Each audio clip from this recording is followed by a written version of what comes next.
Hi అండి, నమస్తే. ఈరోజు అయితే D21 1990 sari tips and tricks అండి. చాలా వరకు శారీ నచ్చితే వెంటనే కొనేస్తూ ఉంటాం. తీరా కట్టుకున్న తర్వాత ముఖ్యంగా బ్లాక్ శారీస్ కట్టుకున్నప్పుడు ఈ ప్రాబ్లం ఎక్కువైతే ఫేస్ చేస్తుంటాం. స్కిన్ ఎక్కువగా కనిపిస్తూ ఉంటుంది. స్కిన్ అస్సలు కనిపించకుండా మన శారీని ఎలా కవర్ చేయాలో ఈరోజు ఈ వీడియోలో షేర్ చేస్తున్నానండి. ఈ వీడియో ఎంప్లాయీస్కి చాలా బాగా హెల్ప్ అవుతుంది. దీనికోసం ఒక పెన్ తీసుకొని ముందుగా లెఫ్ట్ సైడ్ ఈ విధంగా లెఫ్ట్ సైడ్ ఒక ప్లీట్ని మాత్రమే సైడ్కి అనేసేసి బ్లౌజ్ తోటి పిన్ అటాచ్ చేయండి. ఇప్పుడు నడుము అస్సలు కనిపించదు, ఈ సైడ్ అంతా కవర్ అవుతుంది. నెక్స్ట్ బ్లౌజ్కి ఎప్పుడు కూడా శారీ ఫస్ట్ ప్లీట్ ఇట్లా పైకి అయితే అస్సలు పెట్టొద్దండి, స్కిన్ బాగా కనిపిస్తుంది. ఇప్పుడు రెండో ప్లీట్ తోటి ఈ విధంగా కవర్ చేయండి. అప్పుడు మనకి నెక్ దగ్గర కవర్ అయిపోతుంది. అండ్ నెక్స్ట్ వన్ అయితే రైట్ సైడ్ అండి. 2 ప్లీట్స్ని కొంచెం వెడల్పుగా అని 2 ప్లీట్స్కి ఒక చిన్న పిన్ అయితే పెట్టేసేయండి. ఇప్పుడు ప్లీట్స్ సైడ్కి పోకుండా మన స్కిన్ అస్సలు కనిపించకుండా రైట్ సైడ్కు చాలా బాగా కవర్ అయిపోతుంది. ఇలాంటి చీరలు అన్ఫార్చునేట్లీ తీసుకున్నప్పుడు, స్పెషల్లీ బ్లాక్ శారీస్ తీసుకున్నప్పుడు ఈ టిప్ ఫాలో అవ్వండి. వర్కింగ్ ఉమెన్స్కి చాలా బాగా హెల్ప్ అవుతుంది. శారీ కట్టుకుని ఏదైనా పార్టీలకు, ఫంక్షన్లకు అట్లా వెళ్ళినప్పుడు కొంగు అనేది ఈ విధంగా ముడతలుగా అన్ఈవెన్గా ఉంటాయి, చూడడానికి అస్సలు బాగోదు కదా. సో 1 మినిట్లో ఎలా అడ్జస్ట్ చేసుకోవాలో ఒక చిన్న టిప్ అయితే షేర్ చేస్తానండి. దీనికోసం మీ భుజం మీద ఈ విధంగా ఒక హ్యాండ్ అయితే పెట్టేసేసి కుర్చీలు మొత్తాన్ని ముందుకు వేసేసుకోండి. ఇలా ముందుకు వేసిన తర్వాత కుర్చీలన్నీ ఈక్వల్గా ఉండేటట్టు ఒక్కసారి అరేంజ్ చేసేసుకొని ఇలా రబ్ లాగా చేసేస్తే అలానే స్టిఫ్గా ఉండిపోతాయి. కాటన్ శారీస్కి, కొన్ని ఫ్యాన్సీ శారీస్కి ఈ ప్రాబ్లం ఎక్కువ మంది ఫేస్ చేస్తూ ఉంటారు. అలాంటి వారికి సింపుల్గా 1 మినిట్లో మనం నీట్గా మన కుర్చీలని, కొంగుని అడ్జస్ట్ చేసుకుంటే టిప్ అండి. చాలా సింపుల్గా చేసి జస్ట్ 1 or 2 మినిట్స్ పడుతుంది. సో చూడండి, ఫైనల్గా మనకి శారీ అనేది అస్సలు ప్లీట్స్ అనేది పక్కకు పోకుండా నీట్గా ఐరన్ చేసినట్లు ఉంటుంది. జస్ట్ 2 మినిట్స్ ఈ విధంగా అడ్జస్ట్ చేస్తే సరిపోతుందండి. మళ్ళీ నార్మల్గా మనం బ్యాక్ కేసేసుకుంటే ఈజీ అండి, ఎవరికి వాళ్ళు చేసేసుకోవచ్చు. చూడండి ఎంత నీట్ లుక్ ఉందో. సో చాలామంది ఈ ప్రాబ్లమ్స్ ఫేస్ చేస్తున్నారు కదా, ట్రై చేయండి. ఎక్కడికి వెళ్ళేటప్పుడు ఫ్యాన్సీ శారీస్ అయితే ఎక్కువగా కడుతూ ఉంటాం కదా, కానీ ఫ్యాన్సీ శారీస్ ఎక్కువగా ఫేస్ చేసే ప్రాబ్లం డౌన్ కుర్చీలు అయితే ఎంత నీట్గా సెట్ చేసుకుని అస్సలు బాగా కుదరు. ఈ ప్రాబ్లం చాలామంది ఫేస్ చేస్తూనే ఉన్నారు కదా. అలాంటి వారందరికీ ఇది చాలా బాగా హెల్ప్ అవుతుందండి. ఫ్యాన్సీ శారీస్ ఎప్పుడు కూడా ఫస్ట్ ప్లీట్ అనేది ఎప్పుడు కూడా పెద్దదిగా ఈ విధంగా స్ట్రైట్గా ఉండేటట్టు చెక్ చేసుకోండి. రిమైనింగ్ ప్లీట్స్ అన్ని దానికన్నా కొద్దిగా చిన్నగా తీసేసుకోవడం వల్ల మన కుర్చీలు కూడా ఎక్కువగా వస్తాయి. ఈ విధంగా కుర్చీలన్నీ సెట్ చేసుకునడం వల్ల చూడండి మన కుర్చీలు ఎంత స్ట్రైట్గా, ఎంత నీట్గా ఉన్నాయి. ఇప్పుడు ఫ్యాన్సీ శారీస్ కట్టుకునేటప్పుడు మనకి అవి కొంచెం స్టిఫ్గా ఉంటాయి కాబట్టి మన కుర్చీలు లిటిల్ బిట్ చేంజ్ చేయడం వల్ల మనం లుక్ మార్చొచ్చు అండి. ఈ విధంగా కుర్చీలన్నింటి కొంచెం డిస్టెన్స్లో అరేంజ్ చేసేసుకొని మనం పిన్ పెట్టుకోవడం వల్ల కుర్చీలన్నీ ఎంత నీట్గా కనిపిస్తున్నాయో చూడండి. ఈ విధంగా సెట్ చేసుకోవడం వల్ల ఫ్యాన్సీ శారీస్ కట్టుకోవడం ఈజీ. అలానే బొద్దుగా కొంచెం పొట్ట ఎక్కువగా కనిపిస్తుంది అన్న వారికి పొట్ట దగ్గర ఉబ్బెత్తిగా లేకుండా చాలా బాగా కవర్ చేస్తుందండి. ఈ టిప్ ఖచ్చితంగా ప్రతి ఒక్కరికి చాలా బాగా హెల్ప్ అవుతుంది, ట్రై చేయండి. చాలా మంది కొంగుకి ఒకటే పిన్ ఈ విధంగా పెడుతూ ఉంటారు. దీనివల్ల వెనక వైపు నుంచి కుర్చీలన్నీ ఈ విధంగా సైడ్కి రావడము, మనం ఏదైనా వర్క్లో ఉన్నప్పుడు ఆ కుర్చీలన్నీ కూడా ఈ విధంగా అనీవెన్గా అయిపోతూ ఉంటాయి. చాలామంది పిన్ పెడదామన్నా కూడా పెద్దవారు పిన్ పెట్టలేక అలానే వదిలేస్తూ ఉంటారు కదా. అలాంటి వారందరికీ ఒక చిన్న టిప్ అయితే షేర్ చేస్తానండి. ఈ విధంగా కుర్చీలకి ఒకే పిన్ పెట్టేవారు, వెనక పిన్ పెట్టుకోలేక అలానే వదిలేసేవారు, ఎవరి హెల్ప్ లేకుండా మీకు మీరుగా నీట్గా శారీ యొక్క కుర్చీలు ఈ విధంగా వెళ్లకుండా సెట్ చేసేసుకోవచ్చు అండి. దానికోసమే మీరు కొంగుకి ఒకే పిన్ పెట్టిన తర్వాత ఫస్ట్ కుర్చీ ఒక్కటి ఈ విధంగా ప్లీట్ని సైడ్కి అనేసేయండి. రిమైనింగ్ ప్లీట్స్ అన్నిటికి కలిపి ఈ విధంగా పట్టుకొని ఫస్ట్ ప్లీట్ ఒక్కటే జరిపేసేసి మిగతా అన్ని ప్లీట్స్కి బ్లౌజ్కి అటాచ్ చేసే విధంగా ఒక చిన్న పిన్ అయితే సెట్ చేసేయండి. ఈ విధంగా బ్లౌజ్కి ఈ విధంగా పిన్ సెట్ చేసుకోవడం వల్ల ప్లీట్స్ ఇంకా సైడ్కి అస్సలు వెళ్ళవు. మన శారీ లుక్ నీట్గా ఉంటే అస్సలు అన్కంఫర్ట్ ఉండదు. ఖచ్చితంగా ట్రై చేయండి. చాలా వరకు సింగిల్ ప్లీట్ వేసుకున్నప్పుడు ఎక్కువసార్లు ఫేస్ చేసే ప్రాబ్లం, శారీని అడ్జస్ట్ చేసుకున్న ప్రతిసారి అయితే బార్డర్ అయితే రివర్స్ పడుతూ ఉంటుంది. దీన్ని మేనేజ్ చేయడం కూడా చాలా కష్టం అవుతూ ఉంటుంది కదా. ముఖ్యంగా ఈ వీడియో బిగినర్స్కి చాలా హెల్ప్ఫుల్ అవుతుందండి. ఈ విధంగా ప్రాబ్లం ఫేస్ చేసేవారు ఫస్ట్ మీరు సింగిల్ ప్లీట్ వేసుకున్నప్పుడు మీ చేతిలోకి ఈ విధంగా ఫస్ట్ బార్డర్ని అయితే తీసేసుకోండి. ఇలా బార్డర్ని ఒక 2 లేదా 3 కుర్చీలు బార్డర్ కన్నా చిన్న సైజులో అడ్జస్ట్ చేసేసుకోండి. ఇదే విధంగా మీ మోచేతి వరకు అడ్జస్ట్ చేసేసుకోండి. ఈ విధంగా అడ్జస్ట్ చేసేసుకొని ఇప్పుడు ఈ ప్లీట్స్ మనకి స్ట్రైట్గా డౌన్ వరకు వస్తాయండి. సేమ్ అదే విధంగా డౌన్కి కూడా తీసేసుకొని ఇక్కడ డౌన్ బార్డర్ మాత్రం మోకాలి పైకి అడ్జస్ట్ చేసేసుకుని మోకాలి కింది వరకు ఉండడం వల్ల ఎక్కువసార్లు బార్డర్ అయితే రివర్స్ అవుతూ ఉంటుంది. సో మోకాలి పైకి అడ్జస్ట్ చేసేసుకొని ఇప్పుడు ప్లీట్స్ అన్నిటికీ చిన్న పిన్ పెట్టయితే సరిపోతుంది. సో మేనేజ్ చేయడం సింపులే.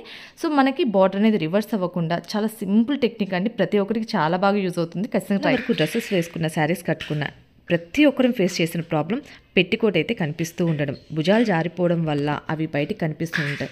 ముఖ్యంగా కొంచెం ఇలా వర్క్ శారీస్ కొంచెం వెయిట్ ఉండేటివి కట్టుకున్నప్పుడు బయటికి వెళ్ళే ఎంప్లాయర్స్ అలానే కాలేజ్కి వెళ్ళే గర్ల్స్ అయితే ఈ ప్రాబ్లం ఎక్కువగా ఫేస్ చేస్తూ ఉంటారు. ఎవ్రీ టైం అడ్జస్ట్ చేసుకుంటూ ఎక్కడ కనిపిస్తుందో అనేసి ఇది ఒక అన్సెక్యూర్గా ఫీల్ అవుతూ ఇబ్బంది పడుతుంటారు కదా. అలాంటి వారందరికీ ఒక చిన్న టిప్ అండి. ఇప్పటి నుంచి బ్లౌజులు లేదా డ్రెస్సులు టైలర్ దగ్గర స్టిచ్ చేయించుకున్నప్పుడు ఈ యొక్క చిన్న పాయింట్ గుర్తు పెట్టుకొని టైలర్ చేత ఈ విధంగా భుజం దగ్గర సెట్ చేసుకోండి. ఈ విధంగా క్లాత్ తోటి అయితే అరేంజ్ చేస్తారండి. ఈ యొక్క చిన్న ట్యాగ్ వల్ల మన పెట్టికోట్స్ అనేటివి అస్సలు బయటికి రాకుండా చాలా బాగా సెక్యూర్ చేస్తాయి. సో కాలేజ్కి వెళ్ళే అమ్మాయిలకి, ఆఫీస్కి వెళ్ళే ఉమెన్స్కి ఈ టిప్ చిన్న టిప్ ఏంటంటే కానీ చాలా హెల్ప్ అవుతుంది. ప్రతి ఒక్క ఉమెన్ సెల్ఫ్ రెస్పెక్టెడ్గా ఉండడానికి ఇలాంటి చిన్న చిన్న పాయింట్ చాలా హెల్ప్ అవుతాయి. ఖచ్చితంగా ట్రై చేయండి. ఇంటికి వెళ్ళేటప్పుడు చాలా నీట్గా చీర కట్టుకుంటూ ఉంటాం. చీర మొత్తం కట్టుకోవడం అయిపోయిన తర్వాత మనలో ప్రతి ఒక్కరం ఫేస్ చేసిన ప్రాబ్లం, స్టార్టింగ్ మనం దోపిన క్లాత్ అనేది కార్నర్ ఈ విధంగా బయటకు వస్తూ ఉంటుంది. చీర మొత్తం కట్టుకోవడం అయిపోయిన తర్వాత ఈ విధంగా కార్నర్ వచ్చేసేసి నడిచేటప్పుడు అది కాలికి అడ్డుపడుతూ ఇబ్బంది పెడుతూ ఉంటుంది కదా. ఇలాంటి ప్రాబ్లం ఫేస్ చేసే వారందరికీ టిప్ చాలా బాగా హెల్ప్ అవుతుందండి. ఆ కార్నర్ క్లాత్ మాత్రమే తీసుకొని ఈ విధంగా దీన్ని ఒక చిన్న ముడిలాగా వేసేసుకోండి. ఒకవేళ చిన్న పిన్ ఉంటే పిన్ అయినా పెట్టేసుకోవచ్చు. ఏమీ లేనప్పుడు ఈ విధంగా ముడిలాగా వేసుకుంటే సరిపోతుందండి. చాలా సింపుల్ ట్రిక్. ఈ విధంగా ముడి వేసుకున్న తర్వాత నార్మల్గా ఆ క్లాత్ని వదిలేసేసేయండి. ఇలా చేయడం వల్ల క్లాత్ కొంచెం పైకి అడ్జస్ట్ అయిపోతుంది, ముడిలోకి వెళ్ళిపోతుంది. కాబట్టి మనకు ఆ కార్నర్ కాలికి అడ్డుపడతా కొంచెం అన్కంఫర్ట్గా లేకుండా చాలా నీట్ లుక్ అయితే ఉంటుంది. సింపుల్ టిప్ అండి. చాలామందికి ఈ వీడియో చాలా బాగా హెల్ప్ఫుల్ అవుతుంది. ట్రై చేయండి. కొంచెం పట్టు చీరలు, ఫ్యాన్సీ చీరలు కట్టుకున్నప్పుడు ఈ ప్రాబ్లం ఎక్కువ మంది ఫేస్ చేస్తూ ఉంటారు. కొంగు ఈ విధంగా అనీవెన్గా ఉండి మడతలు అస్సలు పడకుండా బొప్పరిచ్చుకొని కొంచెం శారీ లుక్కే మారిపోతుంది కదా. అలాంటప్పుడు ఒక చిన్న టిప్ అయితే షేర్ చేస్తానండి. ఇలా ఉన్నప్పుడు శారీని ముందు వైపు వేసుకొని హాఫ్ వరకు, అంటే మీ చేతికి అందినంత వరకు హాఫ్ వరకు ఈ విధంగా మడతలు పెట్టేసుకొని ఒక చిన్న పిన్ అయితే పెట్టేసేయండి. అలానే రిమైనింగ్ కంటిన్యూ చేయొచ్చు. కానీ అన్ని ఫ్యాబ్రిక్స్ చెప్పిన మాట వినవు కదండి. సో కొంచెం ఇబ్బందిగా ఉంటుంది. అలాంటప్పుడు బ్యాక్ సైడ్ వేసేసుకొని రిమైనింగ్ హాఫ్ని ఈ విధంగా బ్యాక్ నుంచి తీసుకొని మనం అడ్జస్ట్ చేసేసుకుంటే సరిపోతుంది. ఇప్పుడు దీన్ని మనం ఈ విధంగా మెయింటైన్ చేయొచ్చు. లేదా కింద కొంచెం బొప్పరిచ్చుకున్నట్టు ఉందన్నప్పుడు ఒక చిన్న ఫస్ట్ ప్లేట్ మాత్రమే తీసేసి రిమైనింగ్ ప్లేట్స్ అన్నిటికీ ఒక చిన్న పిన్ పెట్టేసి ఇప్పుడు శారీ కొంగు మొత్తాన్ని ఈ విధంగా రోల్ లాగా మర్చేయండి. అంతే.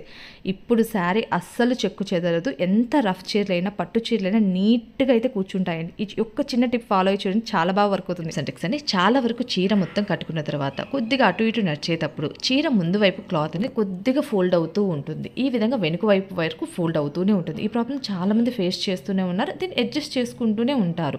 బట్ ఇలా ఎందుకు ఫోల్డ్ అవుతుంది అని చూస్తే మెయిన్ థింగ్ అయితే చాలామంది కుచ్చిళ్ళు అంటే క్లాత్ ఈ విధంగా మోకాలి కిందికి మోకాలి మీదికి వేసేసి చీర కట్టుకుంటూ ఉంటారు.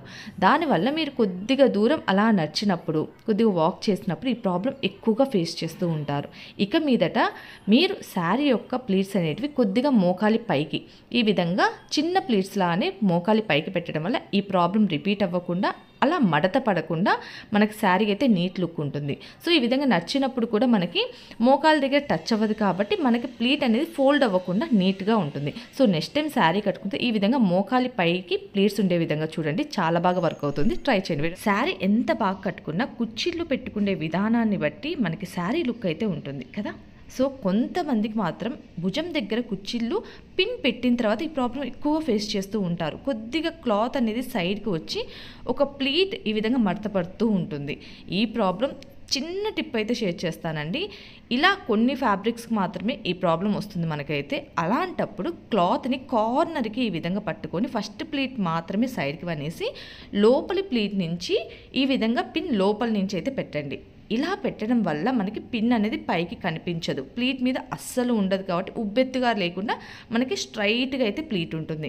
సో ఈ విధంగా పిన్ పెట్టడం వల్ల మనకి సైడ్స్ నీట్గా కవర్ అవుతుంది, పిన్ కనిపించదు, మన క్లాత్ కూడా డ్యామేజ్ అవ్వకుండా మనం ప్రొటెక్ట్ చేసుకోవచ్చు. సో చాలా సింపుల్ టిప్పేనండి. బట్ కొన్ని ఫ్యాబ్రిక్స్కి ఈ టిప్ చాలా బాగా వర్క్ అవుతుంది. ట్రై చేయండి. వీడియోస్ లైక్ చేయాలి, మంచిగా సబ్స్క్రైబ్ చేసేయండి.